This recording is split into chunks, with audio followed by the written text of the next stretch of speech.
Well, the ball has dropped and 2016 is here. With that comes so many New Year's resolutions. One of the top resolutions is, of course, to be healthier. To make sure we're actually successful at that, Melissa Watkins, owner of Steps Dance and Fitness Studio, has 10 New Year's resolution fitness tips. And Melissa, I actually think that's probably one of the hardest resolutions because we find out we kind of fall off as the year goes on. So if we start strong, we have your tips now, we have a better chance. Yes, definitely, definitely. Not only do we fall off, but the holiday period pushes us even further. Yeah.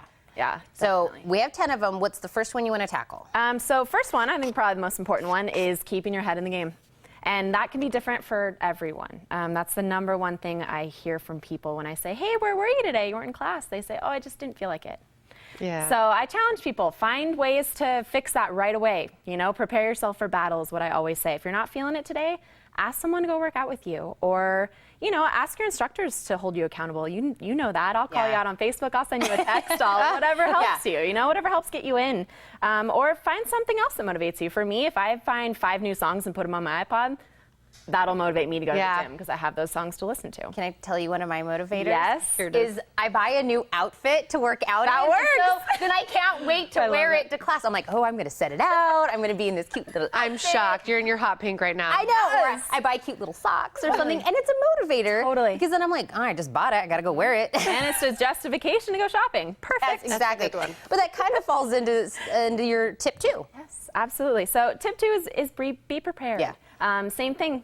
Arm yourself for battle. Make sure when you leave the house in the morning, you are prepared to get to your workout. If you know that you work until 5 p.m. and your class starts at 5:30, you better have a bag packed with all of your clothes, maybe a bottle of water, maybe a snack bar in case you forgot to eat.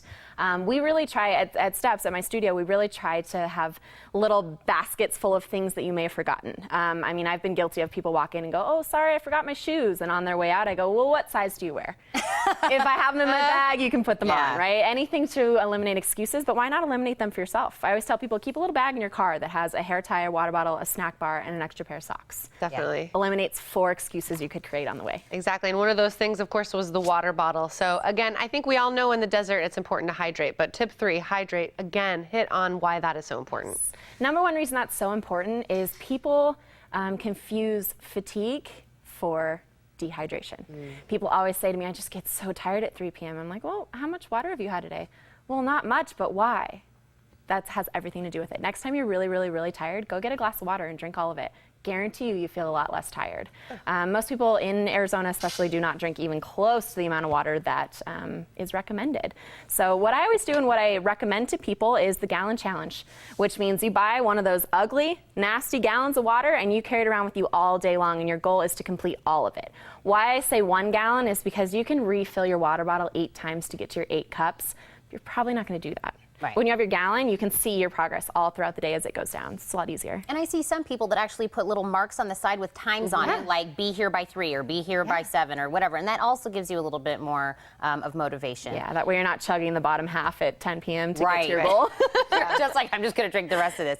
Well, and my amazing instructor over at Steps always reminds me as I'm ending my class to go home and eat something. Make sure you have a banana or have something, whatever. So I'm sure you have more to say on that since you're my instructor. Totally. So number 4 is don't ignore your nutrition. Yeah. What I see so often with people who are so excited in the new year, which I love, don't get me wrong, is they come in and they take 6 classes a week, or they go to the gym 7 days in a row, but then they go home and they ruin it in the kitchen. So why go to a class and burn 800 to 1,000 calories and then go home and don't eat, which is my biggest thing with women especially, or eat something that's terrible for you and put all those calories back in.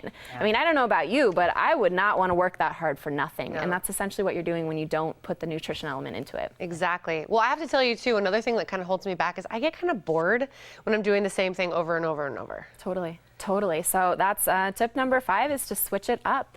And that's what I always tell people. Not only do you get bored, but your body gets used to it. So if you're taking the exact same, with Steps people, it's the exact same class Monday through Friday or Monday, Wednesday, Friday, your body's going to get used to that class. So you don't necessarily have to change the class, but you do have to change your approach to it. You know, if we're doing knee highs and you do a half knee every single time, why not try to pull that knee all the way up that time? Or why not grab the 10-pound weight instead of the 8-pound weight for that class? Yeah. So there's even little things you can do within your own routine. Totally. I think that's great. Now, I saw the next step on here, or the next tip, which is start where you're at. What does that mean? So number one thing that New Year's resolutioners do is they come in, and I hear a lot, maybe people haven't worked out in whether it's 6 months, or oftentimes people come in and say, you know, I haven't worked out in 4 years, or I haven't worked out since college. Yet the first thing they do is start Monday, Tuesday, Wednesday, Thursday, Friday, Saturday. And then on Sunday, they're like, oh, why does my hamstring hurt?